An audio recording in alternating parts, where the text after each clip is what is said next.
hace que la persona se enferme. Entonces las enfermedades tienen que ver con la causalidad, es decir, causa y efecto. Pero no es suficiente que exista en la gente para que se produzca el huésped. Es decir, si acá hay vacío de Koch y está el hombre, no va a haber tuberculosis directamente. Hay otros factores como desnutrición, como presencia de VIH, como pobreza, como contagio. Entonces, la presencia de enfermedad no es una causa, es multicausal.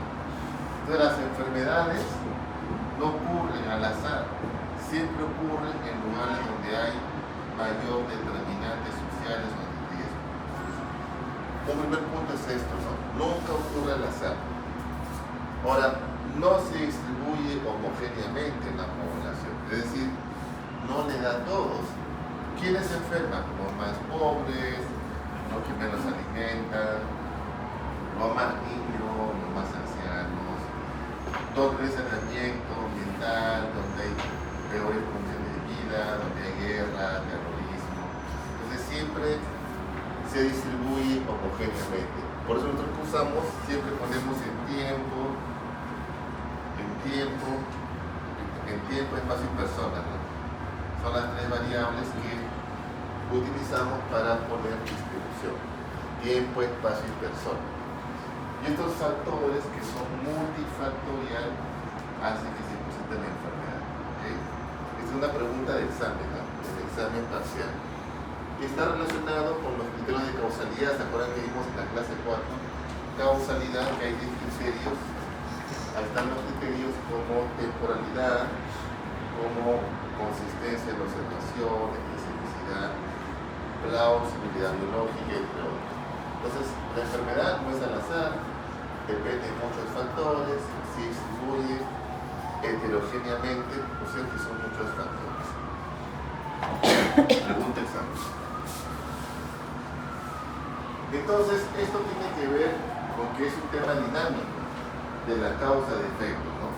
Antes se pensaba que solo el agente producía la enfermedad. Era la teoría unicausal, agente-enfermedad.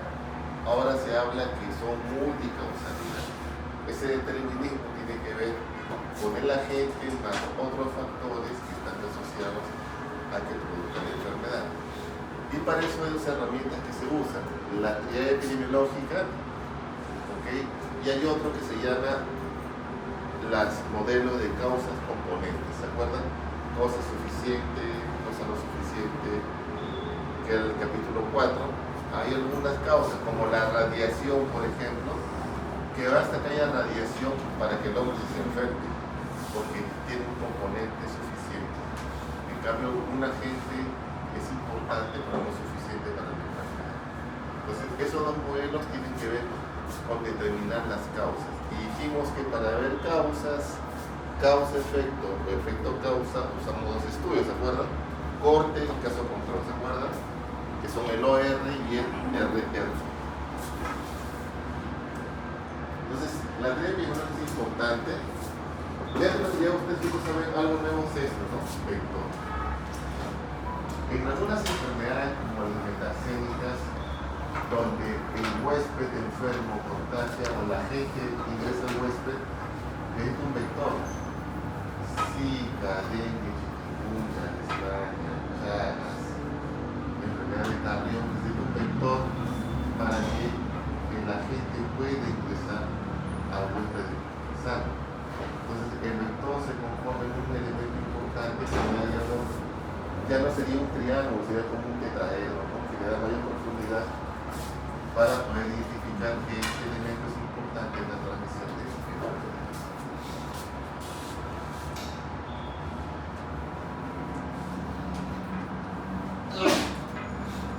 Entonces, es importante cuando hablamos de la gente y el huésped, para que este se enferme, parece sencillo, ¿no? La gente se va al huésped. Pero para que ocurra esto, para que este agente pueda estar acá, necesita una serie de eslabones que tienen que ocurrir de forma concadenada. Esos eslabones se llaman cadena epidemiológica. Si lo vemos de esta forma, nos encontramos el agente causal específico, el reservorio donde está el agente, la forma de salida, el modelo de transmisión, la puerta de entrada y el huésped.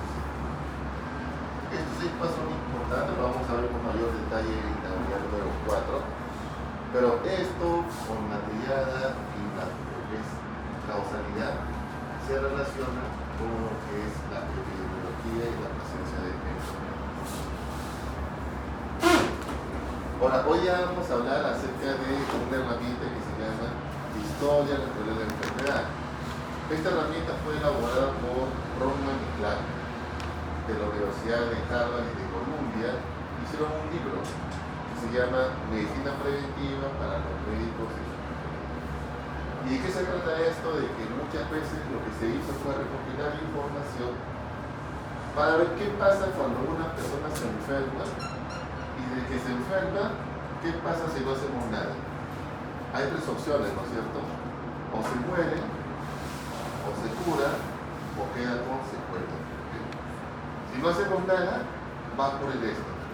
Se muere por la enfermedad, se recupera, y puede ser un virus, o queda con alguna secuela que lo va a dejar mal para seguir viviendo. Entonces, ¿qué cosa es la historia natural de la enfermedad? Es la evolución de cualquier proceso patológico desde el inicio hasta su resolución sin que intervenga la mano del hombre. ¿Y por qué es importante? Porque estos pasos que van apareciendo por semanas permiten identificar las características clínicas de los casos. Cuando ustedes estudian fisiopatología o medicina interna, aprendemos esto, ¿no? En la semana 1 aparecen las ronchas. Las ronchas que son de tal forma son de la cabeza a la pierna a la cabeza. ¿Qué más aparece? Sangrado, aparece. Entonces, esta descripción de lo que va apareciendo es parte de este estudio. Y al final lo que vemos es si se salvan o no. Entonces lo que distribuye esto son en dos procesos, en lo que es el prepatogénico y el patogénico. El prepatogénico hablamos de las triadas, agente, ¿no es cierto?, huésped, ambiente, y aquí las 3 están interrelacionados, están sanos, no hay ningún problema. Pero cuando se rompe ese triángulo, ya te enfermas y aparece la fase patogénica. En la prepatogénica como tal, no hay enfermedad. Todo está ok, los tejidos están sin ningún problema y no hay enfermedad. Aquí hay una homeostasis entre la gente, en un ambiente bien susceptible. Lo más importante es que la gente, el huésped, logra evitar cuando llegue la gente a enfermarse. O sea, hasta aquí el cuerpo puede resistir cualquier ataque de un agente, dependiendo de la cantidad que sea. En el prepatogénico hablamos del agente, huésped del ambiente. El agente no solo es una sustancia biológica, no solo es una bacteria o un hongo. Pueden ser biológicos, pueden ser físicos, pueden ser químicos o mecánicos. Cuando hablamos de biológicos son los que más conocemos, ¿no? Es lo que hacemos en el curso de microbiología: bacterias, hongos, metazoarios, protozoarios, virus. ¿Qué bacterias conocen? ¿Conocen alguna bacteria? ¿Qué bacterias conocen? De Coli. ¿Ah? ¿Ah? Estafilococos renis.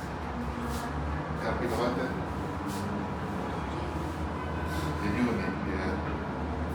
Bacterias. ¿Ah? ¿Quitococos? Esos son 2. Estafilococos. Ya. Mycobacterium. ¿Ah? Mycobacterium. Mycobacterium tuberculosis. ¿Ah? Streptococcus pneumoniae. Ya. ¿Qué fue? Ya, más tranca, ¿te acuerdas? Ya. Bueno, las bacterias son específicas, se puede hacer microbiología, ¿no? Importante porque las bacterias hay enterobacterias, hay bacterias cutáneas, y esto tiene que ver mucho con la forma que se dice cada una de ellas. Un hongo que conozcan es más común, Candida albicans, el hongo más común, pero también hay hongos que aparecen como el pichuquito bruto y otros que son volatines, ¿no? Piedra negra. Piedra negra, exacto. Piedra negra. Ajá, son parte de ellos, ¿no? Metazoas, los virus, por ejemplo, ¿qué virus conocen? ¿Ah? COVID, ¿no es cierto? COVID, pero ahí se llama por la forma. SARS-CoV-2, encontramos virus de dengue, polio. Entonces, los virus también tienen que ver con la característica. Y es importante porque estos son nuestros enemigos y tenemos que saber cómo se reproducen, tenemos que saber cómo funciona, cuál es su mecanismo. Por eso tenemos esto, ¿no? Para saber cómo atacarlo, ya que son sensibles, a qué medicamento yo puedo darle para atacarlos. Eso es lo común, lo que vemos, pero también tenemos algunos agentes como estos, como el calor, por ejemplo. Hay ondas de calor, ¿no es cierto? Golpe de calor y la gente se muere por calor. O también extremo frío, menos 40 y la gente se muere. Por extrema humedad, por radiación, por ruido.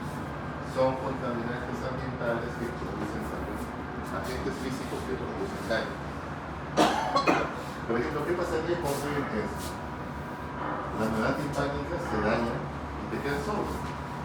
Pues lo que la gente ve que usan las orejeras es por eso, porque ya se ha encontrado que el ruido en general genera daño en las neuronas timpánicas. Hay otros como agentes químicos, como la ingestión. Hay gente que come algún marisco o toma algún medicamento, ¿no? Por ejemplo, ibuprofeno, valtartina, y te da alergia. ¿Qué pasa con lo que da alergia? Cuando es masiva te pones a hinchar, ¿no? Te hinchas y se cierra la glotis. Y si no tomas un corticoide te mueres. Hay otros casos que son muertos, tienen que hacer corticoide, pero así urgente, ¿no? O puede ser por inhalación, algún polvo, el polen, o por contacto, picadura de una abeja sobre todo, o con agarrar alguna planta que tenga alguna filamento o sustancia que puede producir. O también hay agentes químicos por falta, anomalías congénitas, ¿no? Algunas enzimas que también funcionan. Pero también tenemos agentes que son mecánicos, como los virus importantes. Esto es lo más común que pasa cuando hacen cirugía, ¿no? Estás tosiendo y cómo se pincha. Y el problema es que a veces el que estás tosiendo tiene VIH o tiene hepatitis. Entonces ahí tienes que presionar, ¿no? O sea, a veces te va a pasar algo, porque si no lo dices, hay tratamiento después de un pinchazo con VIH. ¿Qué es más peligroso? ¿Pinchazo con VIH o con hepatitis B? ¿Qué creen? ¿A cuáles les tenemos miedo? ¿A la hepatitis B o al virus de VIH? A la hepatitis B. El VIH existe profilaxis. En el B, si te da, tienes que vacunarte, pero si la dosis es más grande, te da la hepatitis B otra vez. Entonces imaginen, no sabemos cómo piensa que es peor, pero esto es importante. O también cuando te caes con un clavo, ¿no? ¿Qué enfermedad te puede dar con cemento clavo oxidado? ¿Qué enfermedad? Comienza con tétanos. Entonces, el cultivo tétano se mete y tiene corriente, ¿no es cierto? Armas de fuego también produce la fricción, caídas. Entonces, tenemos agentes químicos, mecánicos, no solo son los biológicos, ¿no? Importantes son los agentes porque debemos conocer sus propiedades. ¿Qué forma tienen? ¿Qué tamaño? Si tienen movilidad, ¿tienen cilio? ¿No tienen cilio? ¿Tienen membrana? ¿Qué coloración? ¿Son gram positivos o son gram negativos? Para poder identificar. Y es importante porque este tema de coloración, por ejemplo, tiene que ver con los tratamientos médicos, ¿no? Hay medicamentos para gram positivos y hay medicamentos para gram negativo, porque se tiene una pared bacteriana. ¿A qué temperatura viven? Por ejemplo, la cándida, cuando está a 37 grados es levadura, pero cuando está a menos grados se vuelve filariforme, o membranita, como el pan, ¿no? ¿Listo? Entonces, así, él tiene dos formas para ver la temperatura. ¿Qué propiedades químicas tiene? Por ejemplo, ¿cómo se reproduce? ¿Es aeróbica o es anaeróbica? ¿Qué resistencia tiene el medicamento? Entonces, toda esta parte de microbiología, específicamente virología, bacteriología, parasitología, que tiene que ver con los agentes que vamos a ver y debemos conocer. El otro es el huésped susceptible, que es el hombre, ¿no? El hombre es el que se enferma. Usualmente siempre se enferma de algún agente externo. Por ejemplo, les presento a la tenia sólida, conocida por su cabecita con sus dos chupones y su cabeza de escoria donde se prende. Cuando la tenia usualmente no tiene nombre, está en el intestino, se prende el intestino delgado y va creciendo, ¿no? Entonces, en escoria, si estos proglótidos son cada cuadradito, salen huevitos. Los huevitos que salen del intestino del hombre se van al desagüe. Usualmente eso es el desagüe y ahí queda. Pero ¿qué pasa en lugares donde no hay saneamiento básico? Lo que defeca, lo que sale del desagüe lo usa para regar plantas. Si se regan plantas o la basura. Cuando el chanchito come, ¿qué come? Come el huevo, ¿no es cierto? Entonces, ese huevo que sale, hay una larva. Y esa larva que sale tiene afinidad con la parte grasa.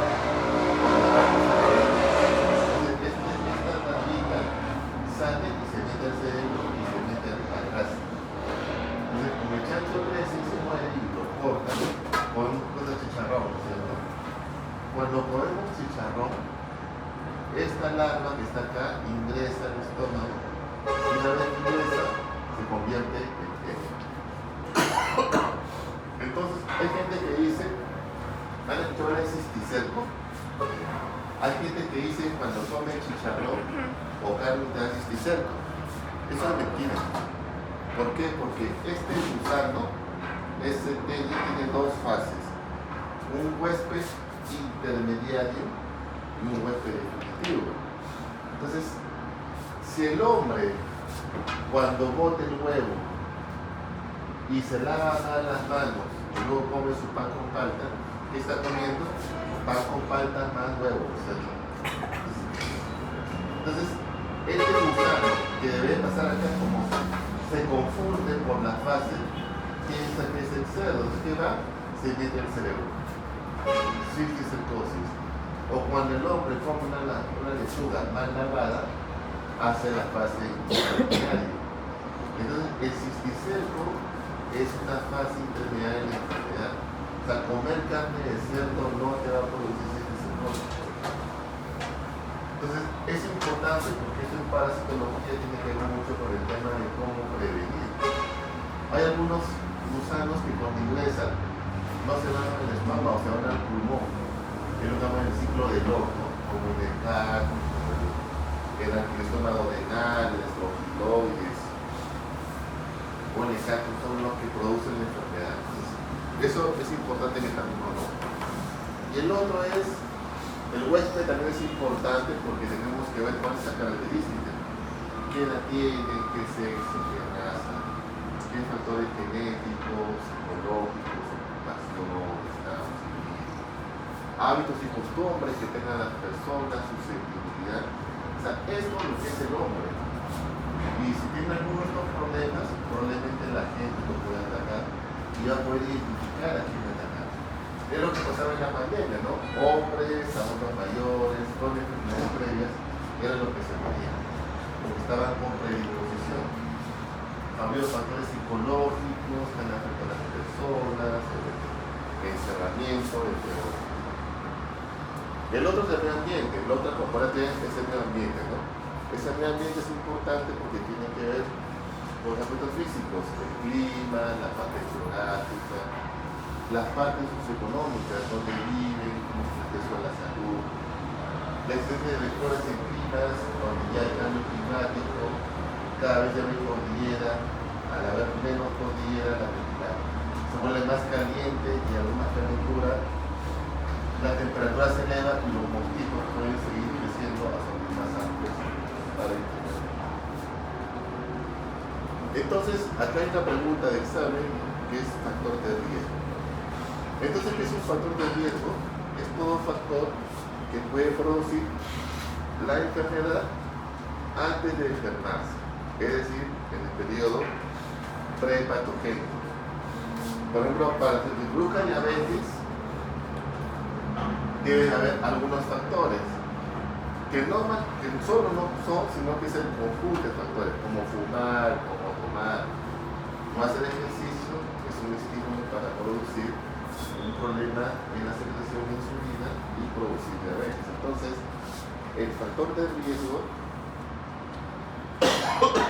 son variables asociadas con la probabilidad de desarrollo de una enfermedad, pero no son suficientes para producirlos, ¿ok? Entonces, eso es importante en el marco de poder identificar cuáles son esos factores de riesgo para poder evitarlos. Ahora, eso es en la fase prepatogénica, ¿no? Allá acabamos la patogénica, ahora viene la patogénica. Una vez que ya te enfermas, una vez que ya comienza la enfermedad, tú dices, me siento medio mal, me siento con dolor de cabeza, me siento apático, y hay una fase subclínica. Tus células están peleando para no enfermarse, pero no logran vencer, y luego ya aparece la parte clínica. Tienes fiebre, dolor de cabeza, mialgia, y luego ya si tu cuerpo no resuelve, ya tienes tos con flema, temperatura 39, ¿no es cierto? No puedes respirar, se produce un oxígeno, te puedes complicar y morirte. Entonces, estas fases ya son una aparición de la enfermedad. Es importante porque cambian los factores pronósticos. Hay factores que hacen que tu ciclo, que digamos que esta línea pueda complicarse. Por ejemplo, si tú tienes un solo pulmón y te da neumonía, te puedes complicar. Si es un abuelito de 90 años una neumonía, se va a complicar. Si es un niño recién nacido, pretérmino, se va a complicar, ¿no? Entonces hay factores que también implican por el pronóstico, que puede ser un cuadro leve o un cuadro severo con complicaciones. Entonces, esta es la pregunta de examen que viene, la pregunta 14, y tiene que ver entre el factor de riesgo y factor pronóstico. De riesgo son los que condicionan la probabilidad de presentar una enfermedad, ¿ok? Estos factores pueden estar presentes en la población sana y aumenta el riesgo de tener una enfermedad. ¿Esto para qué sirve? En la prevención primaria, ¿ok? Factor de riesgo antes de la enfermedad, prevención primaria. Factores pronósticos son aquellos que predicen el curso clínico. ¿Cómo va el desenlace de la enfermedad? ¿Se muere ellos de qué con secuela? Y tiene que ver en el periodo patogénico y con dos prevenciones, secundaria y terciaria. Pregunta examen. Igualiza, parecida. Por ejemplo, si yo soy una persona que tengo algunos factores de riesgo como edad avanzada, soy hombre, tengo LDL elevado, que es el colesterol malo, ¿no es cierto? Y el HDL es el colesterol bueno, tabaquismo, hipertensión. Estos factores, si se juntan, probablemente me den un infarto miocardio. Pero una vez que me dé el infarto miocardio, ¿qué probabilidad es que yo muera? Si mi edad es joven, probablemente me salga. Si soy viejo, me voy a morir. Si soy hombre, tengo más chance de complicarme. Si he tenido infartos previos, ¿qué significa un infarto? Que hay zonas que están muertas del corazón. Entonces, además zonas muertas, probablemente un tercer o cuarto infarto me van a dar. Si después del infarto tengo hipotensión, me voy a complicar. Si tengo insuficiencia cardíaca congestiva o cardiomegalia, mi corazón ya no funciona bien, por lo tanto hay problema de bombeo y voy a morir. Hay factores de riesgo que van a producir la enfermedad y hay factores pronósticos de cuánto sobreviven, que pueden ser iguales, pero depende del momento en el cual se haga. Esto dijimos que es prevención prepatogénico, patogénico, prevención primaria prevención secundaria y terciaria, ¿se acuerdan? La pregunta que estamos. Cuando ya ocurre la enfermedad, ya aparece esto, ¿no? Fiebre, malestar general, cefalea, artralgia, apatía, desgarro, erupciones cutáneas que pueden ser plasma, pápula, dependiendo de la característica de la enfermedad, ya permite identificar. Los signos son los que uno ve y los síntomas son los que tú sientes. Entonces hay que preguntar con claridad y saber lo más que se puede de la sintomatología. Bueno, ¿qué tipo de dolor cefalea? ¿Es occipital, es temporal, es frontal, es en forma de opresión, en forma de punzada, es retropolar, por ejemplo, se activa con el calor, con el sonido? Eso es importante para poder identificar qué edad tienes. Como les comenté el pasado, ¿no? Un joven de 25 a 35 que tenga cefalea permanente, es muy común de que tenga un aneurisma. Y a veces toma, no, estoy estresado hasta que el orina se muere. Ya ha habido casos en otras universidades que han muerto jóvenes así. Dolores permanentes de cabeza en un solo lugar, joven, hay que tener cuidado. Pues igual hay que chequear. Si es un dolor retroocular fuerte, trae en los ojos, está con la arteria, puede ser débil, por ejemplo. Entonces, cada patología tiene ciertas características que te pueden guiar. Ahora, hablamos que en el patogénico depende mucho de nuestros amigos, los agentes, ¿no? Sobre todo las bacterias, que son las que más nos tienen. Y estas que tienen características, tienen infectividad, patogenicidad y la virulencia. La infectividad, ¿no es cierto?, se relaciona con qué? Con la capacidad de afectar. Esto es por la influenza. Miren, este virus que es tan sencillo es más peligroso que todo lo que conocemos.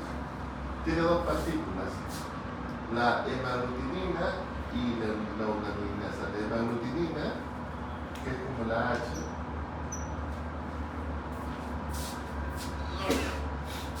y la neuraminasa, que es la M. Entonces, estos antígenos hay de la 1 hasta la 7 y la H de la 1 hasta la 9. Se miren todo lo que se puede combinar.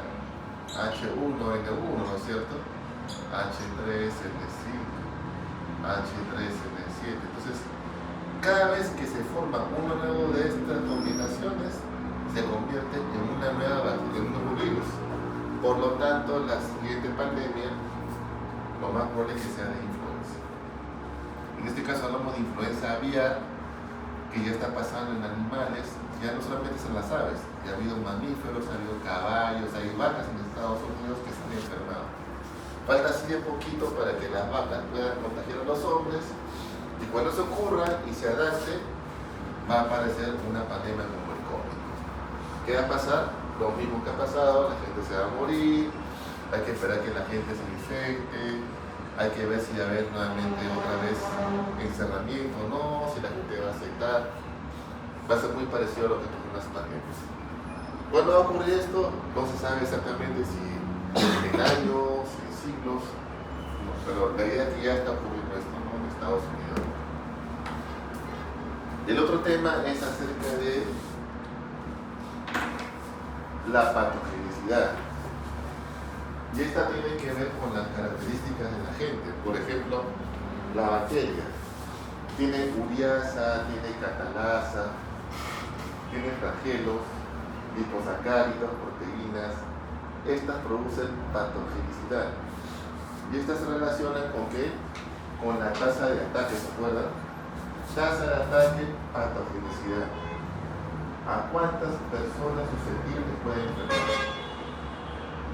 Es la patogenicidad. Y la otra tiene que ver con la virulencia. Es decir, de los enfermos, ¿cuántos se mueren? De los enfermos, ¿cuántos se mueren? Es la virulencia. Esta es una foto muy común que ocurrió en la gripe española en el 2018, donde usualmente se tomó todos los policeos para poner a los pacientes y morían bastantes personas porque no había forma de control. Entonces, tasa de letalidad, virulencia, tasa de ataque o patogenicidad. Usualmente las enfermedades, dijimos, cuando una enfermedad es corta, transmisible, ocurre esto, ¿no? IgM,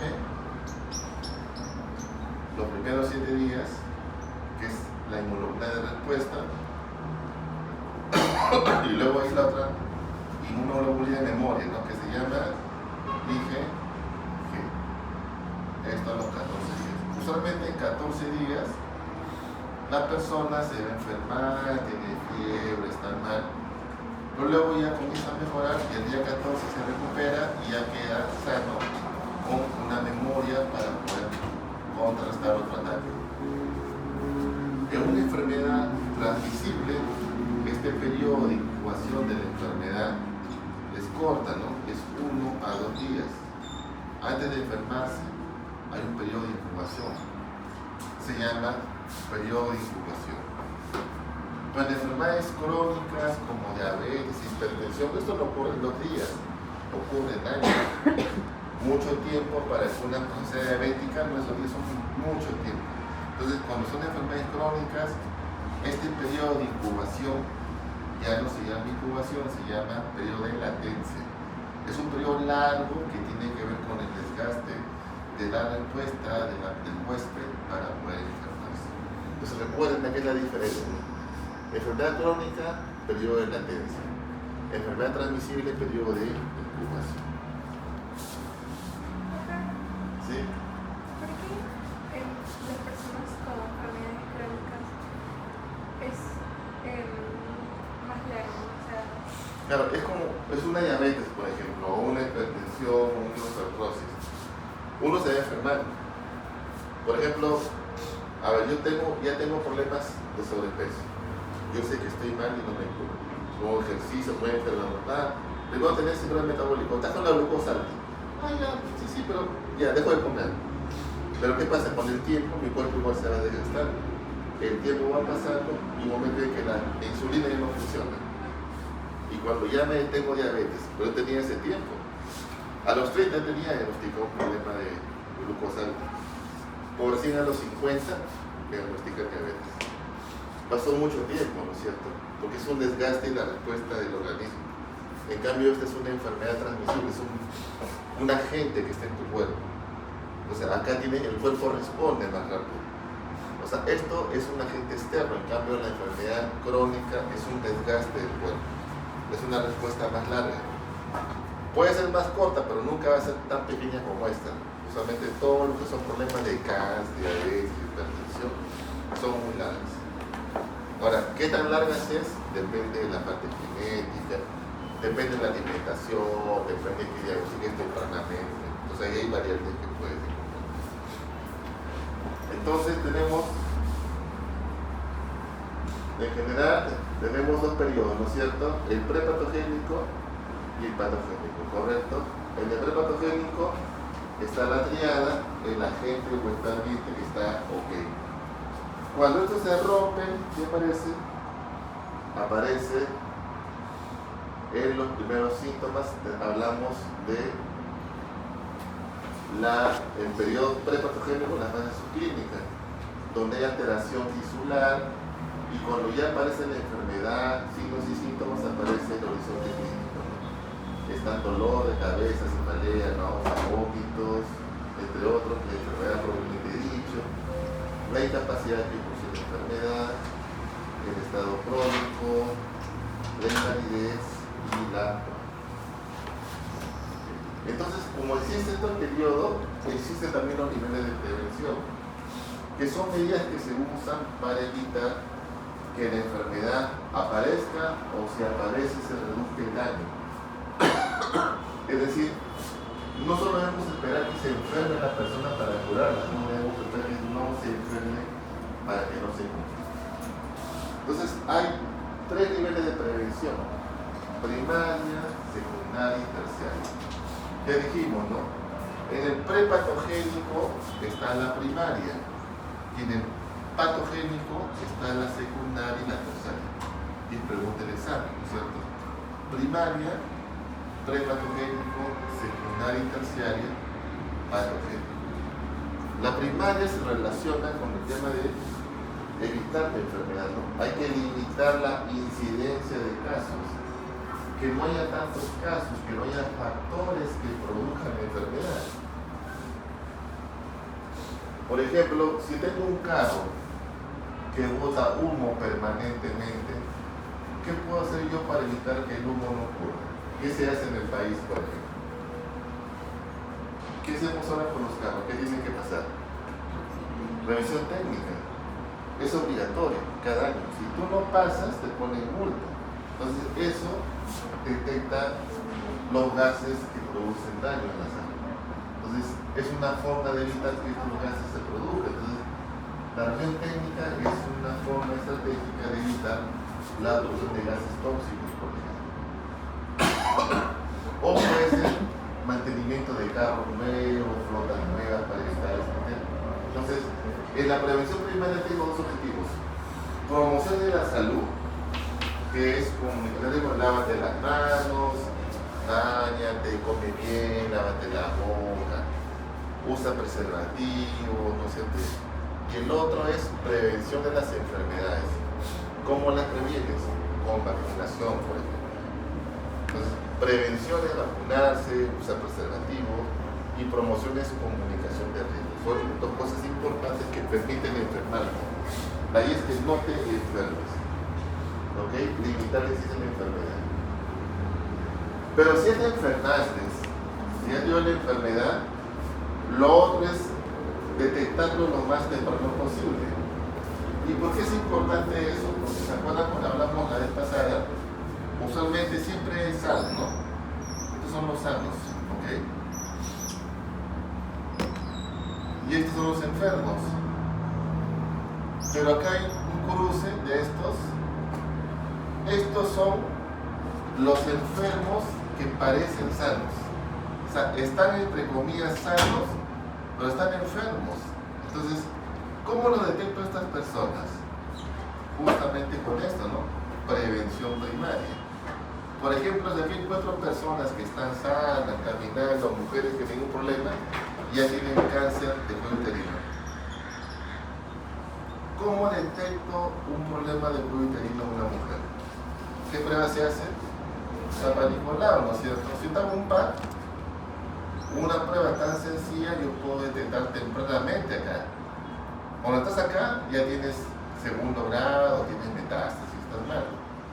Si te detecto acá, que parece sana pero estás enferma, es prevención secundaria. Está dirigida al enfermo, pero que está iniciando la enfermedad. La idea es evitar que la enfermedad prosiga y te traiga una secuela. Entonces, acá tenemos tres vías, lo que es diagnóstico precoz, tratamiento oportuno o rápido y limitar el daño o limar bien que se puede generar. Diagnóstico precoz es lo que vimos la semana pasada, ¿se acuerdan? Prueba de screening, sensibilidad, especificidad, valor positivo y negativo, es esto, ¿no? ¿Qué pruebas se usan de forma de tamizaje para detectar a estas personas que están en este bloque, en las que son sanas, entre comillas, pero están enfermas? La prueba más conocida es Papa Nicolau, ¿no? Que permite detectar esta característica. Y tienen que ser sensibles y específicas, es decir, detectar qué cosa, enfermos y detectar los sanos, ¿de acuerdo? Baratas, sencillas, seguras, para poder identificar cualquier alteración psicológica de tu uterino. El otro es el tratamiento oportuno, ¿no? Si sé que tiene cáncer, hago una colonización, un tratamiento, una operación, evitar que el cáncer aumente. Y lo otro es evitar que genere daño, evitar alguna secuela que en el tiempo produzca incapacidad. Entonces, la secundaria es importante para que las personas no lleguen a una fase final. Ah, te tengo que curar porque vamos a la pena brutal. Te voy a curar, pero ya te quedas limitado, ¿no? Menos una pierna, por ejemplo. Acá no es tratar de evitar que pase eso. Pero cuando te enfermaste, ya te pasó todo, no te diste cuenta, vas a médico al hospital, ya, ¿qué vas a hacer? Solamente terciaria, ¿no? ¿Qué significa? Ya tienes la secuela, ya no puedes sanar ni quiero rehabilitarte. Es decir, quiero reducir el progreso de la complicación o mejorar la parte terapéutica de rehabilitación. Más complicado porque usualmente las personas con secuelas nunca mejoran, siempre quedan con alguna secuela y eso genera incapacidad de la persona, genera problema social porque ya no puede, depende de una persona para siempre. Entonces, esto es lo peor que puede pasar. Nosotros tenemos que hacer prevención primaria, ¿no? Desde acá, evitar que los que están sanos no viven a enfermarse. O sea, estos factores de riesgo tenemos que eliminarlos. Y el Estado sí hace algunas cosas. Por ejemplo, ¿ustedes por qué creen que han hecho ciclovías? ¿Por qué hay ciclovías? ¿Por qué la Arequipa todos los domingos está abierto? ¿Por qué hay parques? No es porque se le ocurrió al presidente, sino porque existe una normativa mundial que hay que generar espacios de estilo de vida saludable. Entonces, esos espacios lo hacen los alcaldes a través de los municipios, áreas verdes, espacios de rehabilitación, hay juegos, hay horas libres, ciclovías para fomentar el ciclismo, la caminata, el tai chi, son parte de esto, ¿no? Factores de riesgo. Hay también estrategias en tema de alimentación, por ejemplo, saludable, ¿no? Hay formas de promover días feriados largos, también permite de alguna manera salud mental. Entonces, hay varias estrategias que es evitar que te compliques y es esta fase final, que acá no se puede hacer mucho realmente, y es más costoso que Entonces, la terciaria limita las secuelas. La idea es que el paciente se reinserte y sea independiente. Una persona que no es independiente ya no tiene capacidad de decisión, sino que depende de otras personas. Y parece mentira, por más que tú quieras de tu familiar, cansa de estar todos los días, por varios años, cuidando a tu paciente. O sea, al final es una carga. Y hasta que no lo pasen, nos van a dar cuenta de lo que significa eso. Entonces es difícil. Los pacientes también sufren, ¿no? Por no poder depender de ellos solos y tener esa incapacidad. Entonces, en resumen, tenemos acá nuestra relación de juez-paciente-agente. La interacción de esto con el factor negativo produce un estímulo. Acá cuando ya esta triada se disrumpe, aparece la sintomatología, un presintomático, signos y síntomas, ya está la respuesta, muerte, convalescencia. Este es el prepatogénico, el patogénico, y esta tiene la prevención primaria y este tiene secundaria y terciaria. En la prevención primaria tenemos protección en la salud, como vacunación, como preservativos, o promoción, que es comunicación de riesgo. La secundaria tenemos diagnóstico precoz, tratamiento oportuno, ¿es cierto? Evitar el daño, y la terciaria está en la rehabilitación y reinserción social. ¿Okay? Muy bien, acá tenemos 3 preguntas del examen parcial, ¿no? Que les he dicho. ¿Alguna pregunta? Muy bien. Ahora vamos a ver la clase 8, que también en el examen la siguiente semana, y también en el examen de la unidad 2, que se va a activar el día lunes para que puedan rendir. Entonces, hablamos nosotros que los estudios, ¿se acuerdan que hemos visto? Transversales, caso control y corte, son estudios observacionales, ¿no? Son estudios que no se pueden manipular variables. En este caso, lo que yo hago es manipular variables. Entonces, acá tengo estudios que son randomizados experimentales, y los demás son no experimentales. Y lo que hago acá es manejar alguna variable, o sea, manipular la variable que yo quiero trabajar.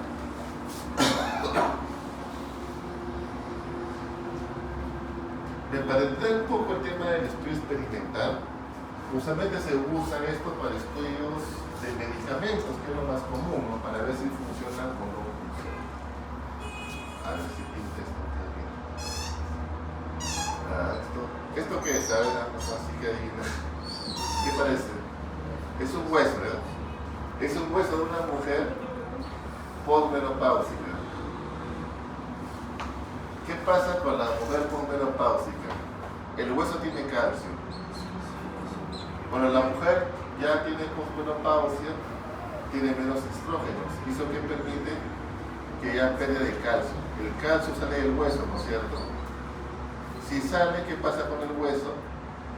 Se pone zonas donde hay, ¿no es cierto?, vacíos. ¿Y qué cosa da? Esos espacios da una osteopenia, ¿no es cierto? O sea, falta de calcio en el hueso. ¿Y qué pasa usualmente con las mujeres ancianas? Que se pueden caer y cuando se caen tienen fracturas de hueso, ¿no es cierto? Es muy común. Entonces, para evitar esto, si te falta calcio, usualmente ¿qué se daba a las mujeres posmenopáusicas? Calcio. Tabletas de calcio. Pero el calcio por sí solo no fija muy bien en el hueso, entonces se encontró que se da con vitamina D. O sea, este compuesto es el que se da actualmente para las personas. Entonces, como la ciencia avanza, se encontró una nueva molécula que se llama alendronato. El alendronato es una molécula que fija mejor el calcio, fija mejor que este solo. Entonces, para ver si este es mejor que este, yo hago un estudio donde voy a manipular la variable. Entonces, mi población homogénea son todas las mujeres posmenopáusicas, sanas. Si alguna tiene lupus, alguna tiene hipertensión, la saco. Solo quiero las que son posmenopáusicas sanas. De este grupo que tengo yo, al azar, tengo dos grupos. El grupo al cual le voy a dar alendronato, o sea, la molécula que yo quiero experimentar, y a la que tiene calcio más vitamina D. ¿Okay? A todos, para ver una placa, yo le tomo densitometría ósea. Es una prueba que se usa para ver cuánto calcio hay en el hueso. Entonces, teóricamente, en 6 meses, que yo hago mi seguimiento, ¿no es cierto? En 6 meses que hago mi seguimiento, ¿qué debería pasar? Que la osteopenia acá disminuye, ¿no es cierto? Y acá aumenta, acá disminuye y acá aumenta. ¿Qué es lo que debe pasar? Que los que usan el alendronato tienen menos osteopenia en comparación con los que usan calcio más vitamina D. Entonces, este estudio, si se dan cuenta, viene de la causa al efecto. ¿Qué tipo de estudio se parece a este? Causa-efecto. Prospectivo. Es una corte, ¿se acuerdan? Es lo mismo, sino que acá yo estoy manipulando las variables. En el otro no lo hacía. Entonces, como es causa-efecto, yo busco casos incidentes, ¿no? Casos incidentes. Y por lo tanto, mi medida aquí también es el RPA. Entonces, estos estudios que se usan para comparar son estudios que se llaman estudios experimentales, que pueden ser ensayos clínicos que se usan frecuentemente, ensayos de campo o como esto que vamos a ver en la siguiente unidad con un poco más de detalle. Entonces, los observacionales, como estos casos, controles y corte, son importantes para ver causalidad. Estos ven causalidad. ¿Okay? Lo que vamos a pasar. Causalidad con caso, control y corte, y los experimentales permiten ver una comparación manipulada nosotros como investigador de qué se tiene que hacer. Ahora, estos estudios que se llaman ensayos clínicos, ¿no? Es una evaluación experimental de un producto, una sustancia, una técnica diagnóstica o terapéutica, porque pueden hacerse la comparación en dos grupos diferentes. Por ejemplo, pues una técnica operatoria A, una técnica operatoria B, cuál tiene menos sangrado, pues se recupera más rápido. Entonces, ambas pruebas se usan y se comparan en personas, en el comité de ética, por ejemplo, ¿no? O sea, no es tan sencillo manipular personas, hay un protocolo estandarizado para que estos medicamentos no afecten a esas personas que están tomando. Entonces, esta manipulación es mucho mejor, es un mejor estudio en la parte clínica. Esto permite nuevos fármacos y tratamientos, determinar la eficacia de los medicamentos, formas de prevenir enfermedad, diagnosticar precozmente una patología o mejorar la calidad de vida de los enfermos, ¿no? Ahora, usualmente los ensayos clínicos tienen que ver con la aleatorización. Si yo aleatorizo, usualmente tengo dos tipos: ensayo clínico controlado o ensayo puro experimental. Si no hago la selección, se llama cuasi experimental. Entonces acá la población inicial es igual a la población final. En cambio acá no, es aleatorio, ¿no? Esa es la diferencia entre los dos. Ahora, usualmente un ensayo clínico aleatorizado o ECA tiene que ver con una población como las menopáusicas, y la podemos acordar: grupo A, alendronato; grupo B, vitamina D más calcio. Al azar separo y luego los resultados de cuál tiene más osteopenia en el tiempo. Se supone que el alendronato va a ser mejor, entonces va a disminuir la osteopenia comparada con esto. Entonces, en general, un ensayo clínico tiene 7 pasos. Esos 7 pasos que están ahí, hay 2 que son importantes y es pregunta de examen de la unidad 2. ¿Cuáles son los indispensables para un ensayo clínico? Hay 2 que son indispensables: la aleatorización y el enmascaramiento. ¿Okay? Son los 2 que tienen que estar sí o sí, que es pregunta del examen 2 de la unidad 2, del examen que se va a activar en la siguiente semana. Esos 2 son importantes porque de esos tenemos que ver uno que se relaciona con esto, ¿no? Aleatorizar. Siempre los grupos tienen que ser al azar. Estos grupos yo no los decido, sino son al azar. Y uno puede intervenir, un dado, una tabla, una computadora, elige quién va y quién no va. Es lo que pasó con el COVID, ¿se acuerdan? Con la vacuna Sinopharm. La población de personas, estas personas que están seleccionadas, el grupo A, le pusieron vacunas Sinopharm. ¿Se enferma o no se enferma de COVID? Y estas personas no le pusieron nada, era agua, era suelo fisiológico. Y la pregunta es: ¿te enfermas o no te enfermas? Todos saben el riesgo, ¿no? Nadie sabía, eso es al azar. Solo recién cuando ya estás al final, sabes los resultados. Entonces, la aleatorización es importante para clasificar sin la intervención del investigador. Es una parte importante. Y el otro se llama justamente, la otra parte, enmascaramiento, cegamiento. ¿Qué significa? Que no debemos saber por ningún motivo el nombre de la persona, ni de edad, ni nada. No sabemos ningún dato de las personas para luego comparar. Entonces, el enmascaramiento permite evitar la subjetividad del investigador en poder arreglar el estudio. O sea, intenta un poco que los resultados sean completamente lo más verdaderos al evitar el sesgo de detección. Entonces, la pregunta examen del parcial es esta, ¿no? Hay 4 tipos de cegamientos: el abierto, el simple ciego, el doble ciego y el triple ciego. Entonces, esto tiene que ver con las personas que participan. El abierto, todos saben quiénes son y conocen los grupos. En el simple ciego se oculta a los participantes, a los investigadores o a los patrocinadores. En el ciego a 2 categorías y en el triple ciego a los 3. ¿Cuál es el mejor de todos? Este, ¿no? Donde nadie conoce nada, ni la persona, ni el investigador, ni la universidad. Solamente conocen qué produció la vacuna. Son vacunas iguales, son pastillas igualitas, ¿no? Son iguales, azules con rayitas, mismo color, mismo olor, mismo tamaño, para evitar alguna subjetividad de sentir mejor efecto.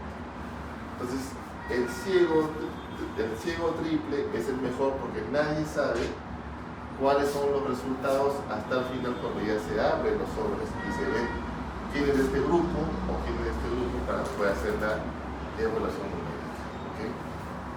Muy bien, pregunta examen, ¿no? Y tienen otra pregunta más. Esto ya no. Ok. ¿Alguna pregunta adicional? ¿Alguna duda?